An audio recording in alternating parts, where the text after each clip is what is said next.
ஆனால் என்ன தெரியுமா, ஆசிரியராகவும் மேடை பேச்சாளராகவும் இருப்பதனால் என் குழந்தைகளை ஒரு ரகசியத்தை உங்களுக்கு சொல்லுகிறேன். எத்தனையோ தவறான வார்த்தைகள் தெரிந்தாலும் ஒருபோதும் இந்த நாக்கினால் அதை உச்சரித்தது கிடையாது. அதுதான் என் வெற்றிக்கு காரணம்.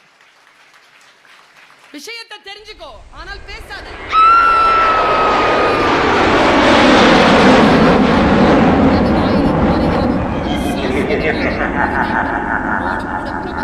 நடக்கும். உறுதியா பேசு. கெட்ட வார்த்தைகள் வந்தா கூட அப்படி முழுங்கிடு. வேணாம் மச்சான், விட்டுறா. வேணாம்ப்பா, விட்டுருப்பா, இவ்வளவுதான், இதோட நிறுத்து.